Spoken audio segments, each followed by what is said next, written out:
What's up everyone, and welcome back to another episode of the Let's Play Minecraft series. As you saw in the sneak peek, we're going to be working on an Ender Farm today as well as an Amethyst Farm. So we're going to be working on that today, and we're going to be working on our villager trading hall. We're going to be filling it out, and we may put a top on it and go ahead and start lighting it up and kind of get it all set up. We also may keep it open air, quite undecided on that. But we're going to start adding some lamps and kind of giving it a good vibe, a good feel to it. And then I also want to prep for the next episode, which is going to be building a crazy large scaffolding underneath the base. So let's get started on that. Alright, so we're in the inn. This is where we're going to build our Enderman Farm. Because if we build a platform far enough away from Center Island, it'll be where they spawn. Especially if we spawn proof this, but we'll just build it far enough away that they'll just spawn naturally and this won't affect the spawn rates. Waiting on this lava to reach the bottom. And then we're going to drop some water, and this will let us build at ground level basically. And then we'll use non-spawnable blocks to block out all the way. The design I'm going to be using today is inspired by ijevin. Link in the video, or a link to his videos in the description. I've used it before in the channel. It's a really good design and I like it, so we'll be building it again. It's pretty simple, pretty quick. So let's get started on that as soon as this lava is finished,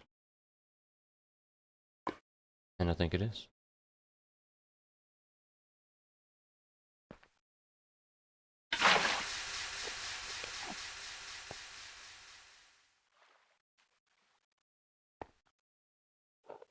And now we have our cobblestone column all the way down.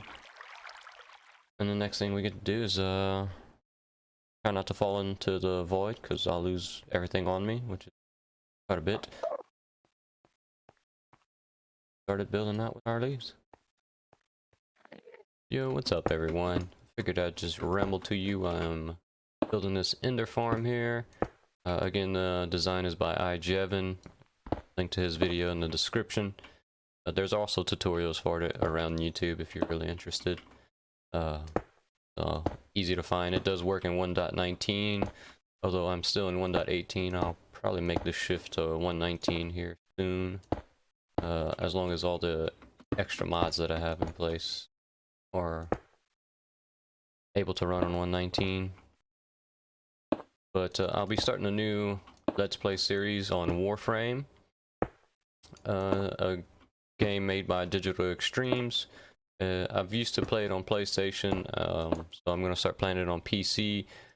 Since I've played it, they've redone the beginner campaign and all of that stuff to make it kind of more friendly for new players, so we're going to check that out and see how it is.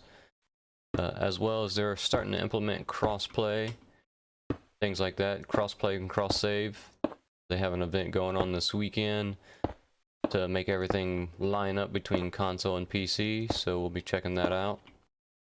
So that's a new game we'll be having on the channel. Hopefully it is out around the same time as this episode, so they kind of come out together. And just go give that a watch. Hopefully everyone likes it. It's a pretty fun game. You're basically a space ninja running around doing all kind of stuff. But go check out that episode. I'll have the link in the description for that as well. Go please support that series as well. It should be pretty good, pretty fun, and it is free to play as well, so if you enjoy the gameplay at all, just hop on Warframe. It's free to play, and I'm surprised it's still free to play as much content as it has, so it's definitely worth a try. Other than that, just building these rings all the way up until level 43, I believe. Kind of doing that.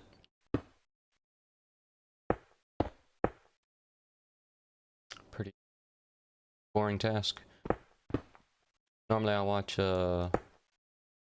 podcasts or YouTube videos while doing this, just to pass the time, make it a little more interesting. Thinking about starting to stream on Twitch, but I'm not sure yet. don't have a lot of time to actually keep up a regular schedule, which is super important on Twitch.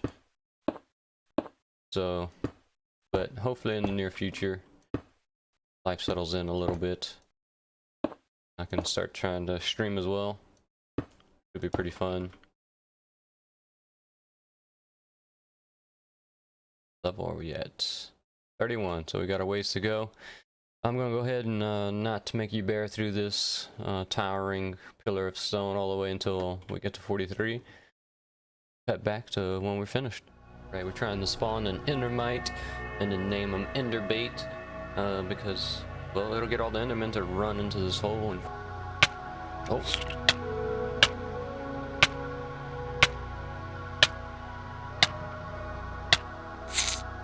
The cart. There we go. He almost got me.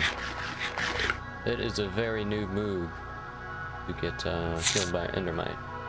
I didn't even see him. Kind of scared me there. Over there. Right there. Okay. Let's tear down these walls. Forgot. Hello.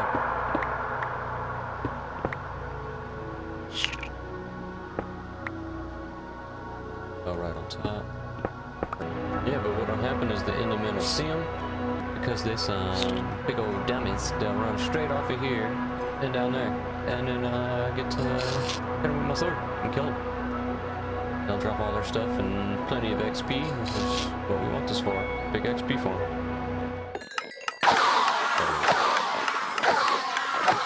And fairly quickly.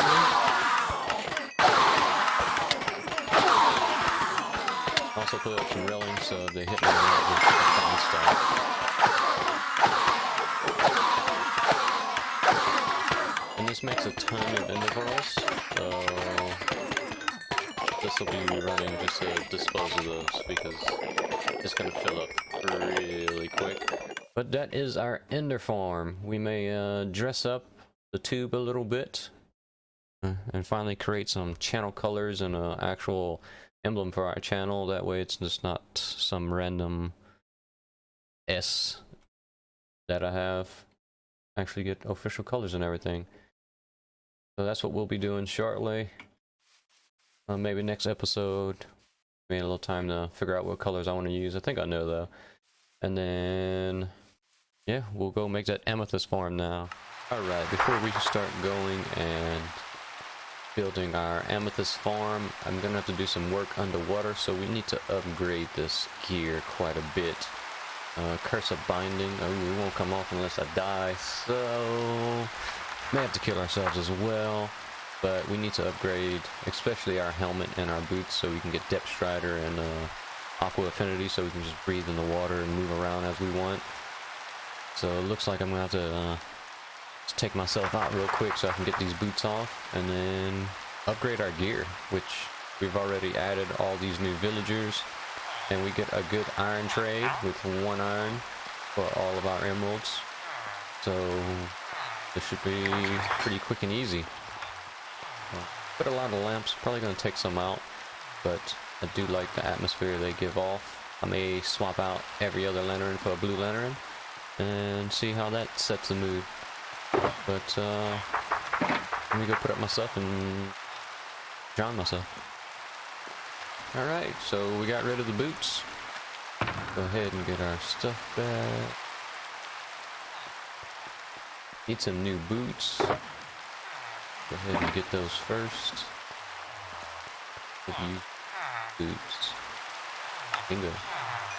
For 1 diamond. He actually has some decent things here. Oh, let's go ahead and get... Ooh, I bought a bunch. Oh, stock them in for later.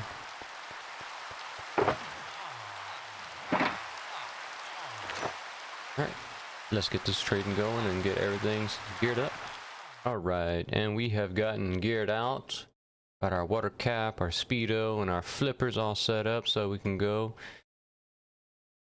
to that geode over there and make it an amethyst farm. Well, what I'm going to do is just basically mine everything around the amethyst producing blocks and that way in the water it's going to be super easy to just swim around and pick out the amethysts that are fully grown. Hopefully I can get I forgot what they're called. A thing that lets you breathe, a conduit, there we go, conduit that lets us breathe in underwater forever, make farming a lot easier, and hopefully there's a few more geodes around. I think there's one underneath it, maybe, but let's go get it dug out. Alright, and we are finished with Amethyst Farm.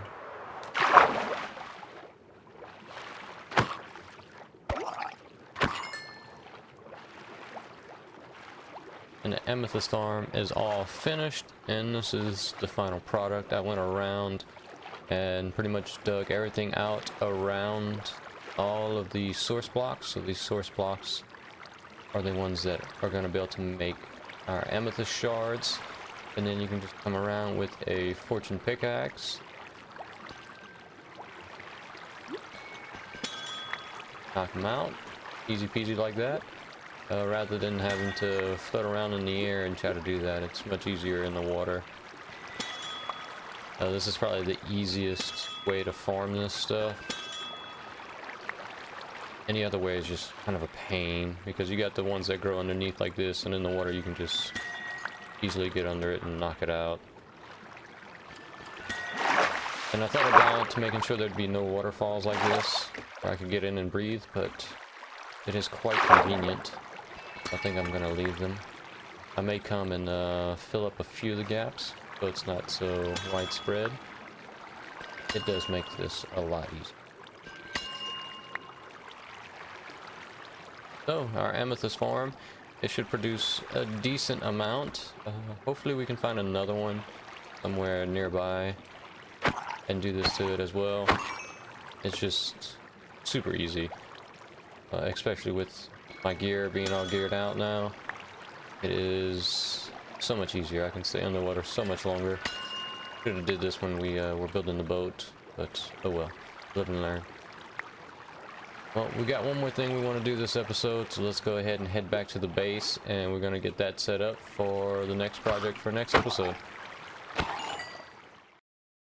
Alright, welcome back, guys, and I don't know how many people know this, but if you get a floating block, you can infinitely build your scaffolding up in the air without having to make them make contact with the ground way down below. So let's take a look over here. Yeah, so you just keep making those. And all I do to do this is just grab a bucket of water, place a cobblestone on the edge, like so. Throw my bucket down, get under it, place my block under. That way I can keep it nice and neat and uniform in one level. Don't know how many people knew this, but it's super helpful when you're trying to build, well, under massive floating islands or in the air.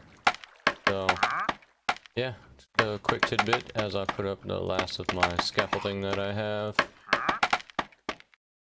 That is it. That is all I have. So that's all the time we have for the video today. You'll see, well, some of this being a time lapse on the next episode while I finish this, because this is all my scaffolding that I have, all of it, everything. So I need to go get about 4 times as much and fill this whole thing down so I can start building underneath my base. And this should save me a ton of time. That way I don't have to try to fly up, build a little thing, or work from water. I'll be able to use scaffolding, build a layer at a time, and just slowly work it that way. So that should save me a bunch of time. But that's all the time we have for this episode. I hope you enjoyed it. And as always, have a good one.